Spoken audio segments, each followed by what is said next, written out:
Hello दोस्तों, आज हम ये चैप्टर 1 का बायोलॉजी चैप्टर 1 का पार्ट नंबर 2 करने वाले हैं। पार्ट नंबर 2 में ये जो सेक्शन है ये 2 मार्क्स का क्वेश्चन है। इसमें है कि study the figure given below and answer the question that follow. Name the stage of human embryo that figure represent. यहाँ पे एक फिगर दिया गया है, आपको बताना है कि ह्यूमन एम्ब्रियो में यह कौन सा स्टेज चल रहा है। यहाँ पे मेंशन किया गया है इनर सेल मास। फिर है कि आइडेंटिफाई, ए को बताइए और इसका फंक्शन क्या बताइए। देखिए ये एक तरह से क्या कर रहा है, सर्किल में है और ये सबसे बाहर है। फिर है कि fate of the inner cell mass after implantation in the uterus. Inner cell mass जब यूट्रस में इम्प्लांट हो जाता है तो उसका फेट क्या होता है, यानी अंत में उसके साथ क्या होता है। तो जो ए पोर्शन हमारे पास है, और भी कुछ क्वेश्चन है यहाँ पे, एक मिनट देखिए। डी नंबर क्वेश्चन है कि स्टेम सेल्स कहाँ पे एम्ब्रियो में लोकेटेड होते हैं। तो सबसे पहले क्वेश्चन था फिगर वाला, तो फिगर ब्लास्टोकास्ट का है, स्टेज का। दूसरा क्वेश्चन था कि वो जो ए पोर्शन क्या है, तो वो ट्रोपोब्लास्ट है। ये क्या करता है, attachment of the blastocyst to the endometrium, यानी ब्लास्टोकास्ट को ये अटैचमेंट करने का एक तरह से काम करता है कि attachment of the blastocyst to the endometrium of the uterine wall. फिर तीसरा क्वेश्चन हमारा था कि उसका क्या होगा, फेट क्या होता है। तो इनर सेल मास डिफ्रेंशिएट करके एम्ब्रियो बनाता है। फिर है कि स्टेम सेल्स कहाँ होते हैं, तो ये होता है कि जो इनर सेल मास है उसमें कुछ सेल्स होते हैं और स्टेम सेल्स होते हैं, जिनमें कि ये पोटेंशियल होती है कि वो टिश्यू और ऑर्गन को राइज करते हैं। 6 नंबर क्वेश्चन है कि एक वर्टिकल सेक्शन आपको दिया गया है मेज ग्रेन का, उसमें लेवल करना है पेरिकार्प, स्क्यूटेलम, कोलेप्टाइल और रेडिकल।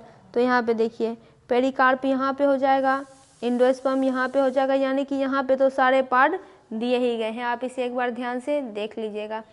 फिर क्वेश्चन आता है कि कुछ वुमेन सहेली पिल को क्यों यूज़ करती है। तो for the prevention of pregnancy, यानी दैट इज कॉन्ट्रासेप्शन। फिर 8 नंबर है कि एवन दो ईच पोलन ग्रेन, यहाँ पे कहा जा रहा है कि देखिए जबकि प्रत्येक पोलन ग्रेन को 2 मेल गेमेट होता है, तो कम से कम 10 पोलन ग्रेन की क्यों ज़रूरत पड़ती है, 10 ओव्यूल को फर्टिलाइज करने के लिए। 5 पोलन ग्रेन की ज़रूरत क्यों नहीं पड़ती है, जबकि प्रत्येक पोलन ग्रेन के पास तो 2 ही मेल गेमेट है। देखिए ऐसा इसलिए होता है क्योंकि डबल फर्टिलाइजेशन होती है। एक मेल गेमेट फ्यूज करेगा एक सेल से और एक डिप्लॉयड जाइगोट बनाएगा, फिर जो दूसरा मेल गेमेट करेगा वो सेंट्रल सेल के साथ फ्यूज करेगा और एक डिप्लॉयड इंडोस्पर्म बनाएगा। एप्पल को फॉल्स फ्रूट क्यों कहते हैं और बनाना को पार्थेनोकार्पिक फ्रूट क्यों कहते हैं। देखिए बनाना पार्थेनोकार्पिक है क्योंकि इसमें सीड नहीं होता है, बीज नहीं होते हैं। बनाना में फ्रूट का फॉर्मेशन डायरेक्ट ओवरी से हो जाता है और पॉलिनेशन फर्टिलाइजेशन नहीं होती है। लेकिन एप्पल जो कि एक पोम है, एक फॉल्स फ्रूट है क्योंकि फ्रूट फॉर्मेशन में थैलेमस में इसमें कंट्रीब्यूट करता है। 10 नंबर है कि geitonogamy is functionally similar to cross pollination. आपको बताना है कि जियोटोनोमी फंक्शन में क्रॉस पॉलिनेशन के बराबर है और मतलब सिमिलर है, कुछ समानता रखता है। कैसे, तो फंक्शन के तौर पर, और जेनेटिकली यानी जीन में ये सेल्फ पॉलिनेशन के सिमिलर होता है। तो देखिए जियोटोनोमी पहली बात होती क्या है, तो ये एक प्रकार का पॉलिनेशन है। इसमें ट्रांसफर ऑफ पॉलन ग्रेन होता है anther of one flower to the stigma of other flower. ये सेम प्लांट से ही होंगे या फिर वैसे प्लांट पे होंगे जिनको का जो कि जेनेटिकली सिमिलर है। ये क्रॉस पॉलिनेशन के जैसे ही लगते हैं क्योंकि पॉलन ग्रेन जो है it resembles cross pollination in transfer of the pollen grain. Role of pollinating agent, क्योंकि ये जो है पॉलन ग्रेन के ट्रांसफर में लगते हैं क्रॉस पॉलिनेशन जैसे, और सेल्फ पॉलिनेशन ये ऐसे लगते हैं क्योंकि इस प्रोसेस में 2 प्लांट इन्वॉल्व होते हैं और दोनों जेनेटिकली सिमिलर होते हैं, जिसमें कि एक ऊपर वाला जो कैरेक्टरिस्टिक्स इसका होता है फंक्शन में वो क्रॉस को रिप्रेजेंट करेगा और नीचे वाला चूंकि जेनेटिकली सिमिलर प्लांट में होता है तो ये सेल्फ पॉलिनेशन को रिप्रेजेंट करेगा। अब यहाँ पे हमारा क्वेश्चन आता है कि name any 2 copper releasing intra uterine device, जिसको कि शॉर्ट में आईयूडी कहते हैं। तो कॉपर रिलीजिंग वाले का नाम बताना है और 2 रीज़न ऐसे भी बताइए जिसके कारण वो काफ़ी इफेक्टिव होते हैं। तो देखिए बात ये आंसर ये हो जाएगा कि कॉपर रिलीजिंग आईयूडी, एग्जाम में इसका एग्जाम्पल पूछता है मल्टीलो 375, CUT, CU7 ये होते हैं। ये डिवाइस करते क्या हैं, तो डिफ्यूज़न ऑफ कॉपर करा देते हैं। कॉपर डिफ्यूज़न करने लगता है 50 mg पर डे के हिसाब से। आईयूडी का फंक्शन पूछा जाता है। इसका फंक्शन ये क्या होता है कि ये फेगोसाइटोसिस ऑफ स्पर्म्स को बढ़ा देता है और कॉपर आयन जब रिलीज़ करता है तो स्पर्म मोटिलिटी यानी उसके मूवमेंट को ये करता है, सप्रेस करता है, दबाता है। बस फिर 12 नंबर है कि if you squeeze a seed of orange if you might observe many embryo of different size, यानी अगर हम ऑरेंज के सीड को स्क्यूज़ करेंगे तो बहुत सारे एम्ब्रियो आपको देखने को मिलेंगे। वो एम्ब्रियो अलग अलग साइज़ के होते हैं और ये कैसे होता है एक्सप्लेन कीजिए। देखिए, ऑरेंज एक साइट्रस फ्रूट होता है जो कि पॉली एम्ब्रियोनी स्टेज शो करता है। इसके सीड में एक से ज़्यादा एम्ब्रियो होते हैं, इसलिए जब किसी सीड को स्क्वीज़ करते हैं तो डिफरेंट साइज़ के एम्ब्रियो हमें देखने को मिलते हैं। फिर है कि मेनार्चे और मेनोपॉज में अंतर बताइए। तो मेनार्चे को कहा जाता है फर्स्ट मेंस्ट्रुअल साइकिल, जो कि बिगनिंग होता है puberty in female at the age of 12 and 30 years, और मेनोपॉज का मतलब होता है लास्ट मेंस्ट्रुअल साइकिल, जो कि एडल्ट फीमेल में होता है किस एज में, तो 45 to 50 ईयर्स में। फिर है कि major structural change in human ovary, यानी यहाँ पे ये क्वेश्चन आता है 4-5 नंबर में कि ये बताना है कि जब मेंस्ट्रुअल साइकिल चलती है तो ह्यूमन के ओवरी में फॉलिकुलर और ल्यूटियल फेज में क्या चेंज आता है। इसके फेज के भी बहुत सारे टाइप होते हैं, यहाँ पे 2 ही फेज पूछा जा रहा है। देखिए, जब फॉलिकुलर फेज चलती है तो ओवरी में जो प्राइमरी फॉलिकल्स होती है वो ग्रो करती है और ग्रो करके ग्रो टू बिकम द, और वो ग्राफियन फॉलिकल बनती है। और हार्मोन की अगर बात करें तो LH और FSH ये दोनों जो हार्मोन होते हैं ये फॉलिकुलर डेवलपमेंट को बढ़ाते हैं और एस्ट्रोजन के सेक्रेशन को भी बढ़ाते हैं। फिर जब मिड साइकिल चलती है तो LH सर्ज होता है जो कि ग्राफियन वॉल्यूम को रप्चर करने का काम करता है। रप्चर यानी कि तोड़ना, ताकि ओवम रिलीज हो सके। उसके बाद लूटियल फेज आता है। जब लूटियल फेज आता है जो कि एवोल्यूशन के बाद होता है तो कॉर्पस ल्यूटियम का फॉर्मेशन होता है जो कि प्रोगेस्टेरोन को सेक्रेट करना शुरू करता है। प्रोगेस्टेरोन क्या करता है, यूट्रीन इंडोमेट्रियम को मेंटेन करके रखता है और इम्प्लांटेशन के लिए इसे रेडी कर देता है। फिर है कि जायगोट इंट्राफेलोपियन ट्रांसफर टेक्निक। देखिए, यहाँ जिफ्ट लिखा हुआ है, आपको जिफ्ट लिखा मिल भी सकता है, नहीं भी मिल सकता है, फुल फॉर्म याद कर लीजिएगा ये। और इससे IUT वाला टेक्निक डिफरेंट कैसे, तो देखिए जिफ्ट में क्या होता है, इसमें इनविट्रो फर्टिलाइजेशन होती है, उसके बाद जायगोट का ट्रांसफ़र फेलोपियन ट्यूब में कर दिया जाता है। IUT में क्या होता है, इसमें भी इनविट्रो फर्टिलाइजेशन होता है। उसके बाद एम्ब्रियो जिसमें कि 8 ब्लास्टोमर से ज़्यादा होते हैं सीधा यूट्रस में डायरेक्टली क्या किया जाता है, भेज दिया जाता है। 16 नंबर क्वेश्चन देखिए, यहाँ पे एक आपको डायग्राम दिया गया है एप्पल का, आपको ABC को बताना है। और एप्पल को फॉल्स फ्रूट क्यों कहते हैं, देखिए A क्या है, थैलेमस है, यहाँ पे B क्या है, सीड है, और C क्या है, तो इंडोकार्प है। यहाँ एक मेसोकार्प पहले से दिया हुआ ही है। देखिए, एप्पल को फॉल्स फ्रूट इसलिए कहते हैं क्योंकि इसके थैलेमस भी ओवरी के साथ ग्रो कर जाते हैं और फ्रूट बनाते हैं। फिर है कि एक फर्टिलाइज एग है, वो ब्लूप्रिंट होता है फ्यूचर डेवलपमेंट का, यानी कोई भी फर्टिलाइज है वो फ्यूचर डेवलपमेंट का ब्लूप्रिंट होता है। इसको एक्सप्लेन कीजिए। एक फर्टिलाइज एग डिवाइड करेगा माइटोटिकली और बहुत सारे सेल बनाएगा। ये सेल मॉर्फोजेनेटिक मूवमेंट शो करते हैं। उसके बाद ये खुद को अरेंज कर लेते हैं 3 जर्मिनल लेयर में। ये अरेंजमेंट क्या करती है, फेज ऑफ डिफ्रेंशिएशन को बढ़ाती है, शुरू कर देती है, इनिशिएट करती है, और स्पेशलाइजेशन को भी ये इनिशिएट कर देती है। अब जो 3 जर्मिनल लेयर बन ही गई है तो उसमें जो अलग अलग सेल होते हैं वो अपने शेप को चेंज करते हैं और अब वो स्ट्रक्चर बनाना शुरू कर देते हैं। स्ट्रक्चर बोले या फिर ऑर्गेन बोले। उसके बाद जितने भी सेल हैं डिफरेंट पोटेंशियलिटी वो अलग अलग ऑर्गेन बनाते हैं, जैसे कि ब्रेन हो गया, आई हो गया, हार्ट हो गया, स्किन हो गया, etc। अब बात करते हैं lactational amenorrhea method of birth control की। ये क्वेश्चन भी बहुत बार पूछा गया है। देखिए, यह मेथड इस फैक्ट पे बेस्ड है कि एवोल्यूशन और मेंस्ट्रुअल साइकिल उस वक्त नहीं होंगे during the period of intense lactation.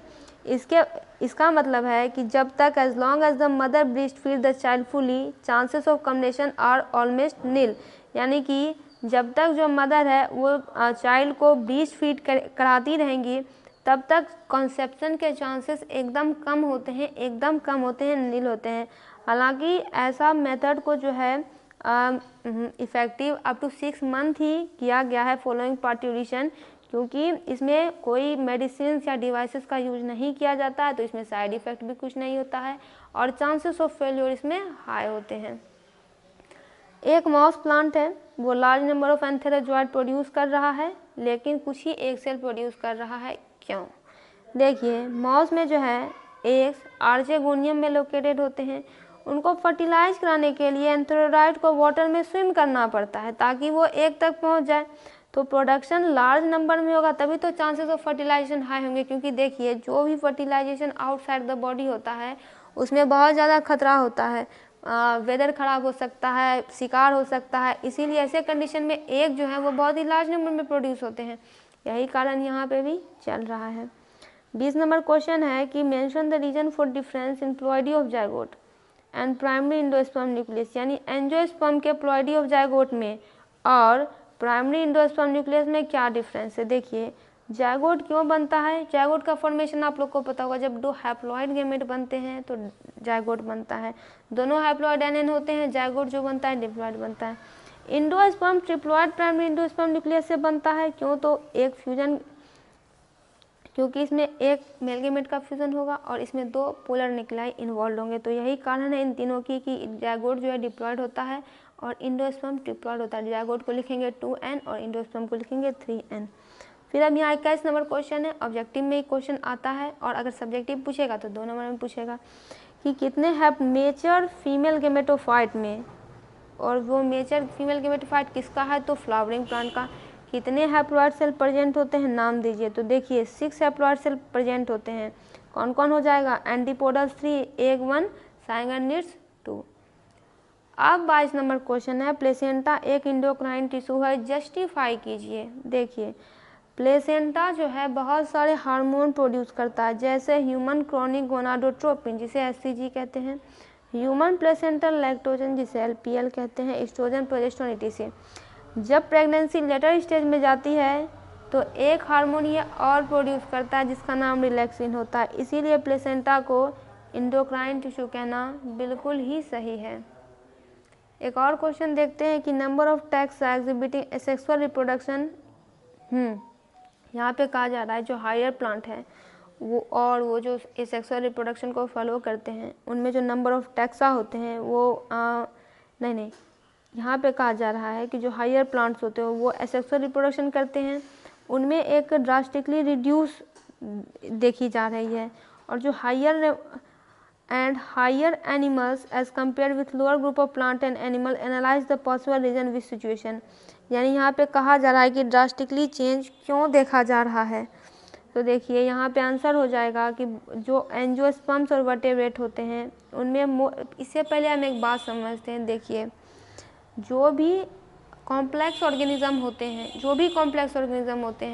वो एसेक्सुअल रिप्रोडक्शन नहीं कर पाते हैं, उन्हें सेक्सुअल रिप्रोडक्शन की ओर जाना पड़ता है। ऐसे करके ही कुछ स्ट्रक्चर है। और जो कि सिंपल ऑर्गेनिज्म होते हैं जिनका बॉडी स्ट्रक्चर बड़ा सिंपल होता है वो क्या करते हैं, वो एसेक्सुअल रिप्रोडक्शन से ही उनका काम चल जाता है। देखिए, जो एंजियोस्पर्म्स है और वर्टेब्रेट है उनके कॉम्प्लेक्स स्ट्रक्चर ऑर्गेनाइजेशन होते हैं। तो यही कहा जा रहा है कि जब हायर प्लांट की ओर जाते हैं, एंजियोस्पर्म की ओर जाते हैं और हायर एनिमल की तरह जाते हैं तो वहाँ पे सेक्सुअल रिप्रोडक्शन हमें देखने को बहुत कम मिलता है, सेक्सुअल रिप्रोडक्शन बहुत घटते ही जाता है। जबकि हम लोअर ग्रुप ऑफ प्लांट और एनिमल में जाएंगे तो वो तो एसेक्सुअल रिप्रोडक्शन ही करते हैं। इसका पॉसिबल रीजन बताइए। तो पॉसिबल रीजन यही है कि जिसका जितना कॉम्प्लेक्स स्ट्रक्चर होगा वो एसेक्सुअल रिप्रोडक्शन नहीं कर पाएगा। एसेक्सुअल रिप्रोडक्शन वो ही कर पाएगा जिसके कि बॉडी स्ट्रक्चर सिंपल ही होते हैं। और यहाँ पे देखिए, यहाँ पे इसका आंसर वही बातें लिखी हुई है, आप एक बार इसे पढ़ लीजिएगा। फिर देखिए यहाँ पे क्वेश्चन है कि जूस्पोर और कोनेडियम का आपको डायग्राम बनाना है, उन दोनों के बीच में एक डिसिमिलरिटी बताइए और कम से कम एक फीचर बताइए जो कि दोनों में कॉमन है। देखिए यहाँ पे जूस्पोर और कोनेडियम दोनों का डायग्राम बहुत बढ़िया से बना हुआ है, आप एक बार अच्छे से देख लीजिए, हो सके तो स्क्रीनशॉट भी ले लीजिए। डिसिमिलरिटी यहाँ पे देख लीजिए क्या दिया हुआ है, फ्लैजिलिएटेड होता है, एक नॉन फ्लैजिलिएटेड होता है। ये इनसाइड द स्पोरेंजियम बनेगा और ये कहाँ बनेगा, at the tip of the conidiophore. इसे इंडोजेनसली कहेंगे, इसे एक्सोजेनसली कहेंगे। एक और क्वेश्चन देखते हैं, यहाँ पे कहा जा रहा है कि जब आर्टिफिशियल हाइब्रिडाइजेशन प्रोग्राम हमारे बुक में एक टॉपिक है जिसको पढ़ना है।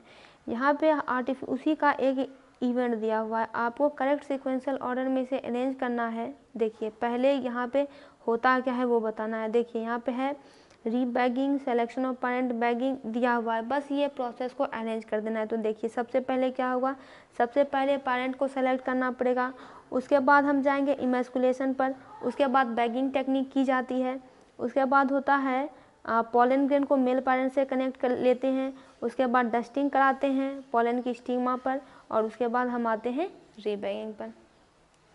अब क्वेश्चन है कि why does the zygote begin to divide only after the division of primary endosperm cell. जब प्राइमरी एंडोस्पर्म सेल का डिवीजन होगा तभी जायगोट डिवाइड करना शुरू करता है, ऐसा क्यों? तो देखिए ऐसा इसलिए होता है कि जायगोट को अपने डेवलपमेंट के दौरान नरिशमेंट की ज़रूरत होती है। जब जैसे ही वो मेच्योर करेगा, as the mature fertilize embryo sac of जो फर्टिलाइज एम्ब्रियो सैक होता है वो बहुत ही लिटिल नरिशमेंट जायगोट को देता है। उसके बाद पीईसी डिवाइड करता है और इंडोस्पर्म टिश्यू जनरेट करता है। अब ये इंडोस्पर्म टिश्यू जायगोट को नरिश करना शुरू कर देता है, इसीलिए जायगोट हमेशा पीईसी के डिवीज़न के बाद ही आएगा, क्योंकि जायगोट को चाहिए नरिशमेंट, और नरिशमेंट देगा कौन? तो पीईसी से ही नरिशमेंट मिलेगा, इसीलिए पहले नरिशमेंट बनेगा बाद में जायगोट बनेगा। फिर देखिए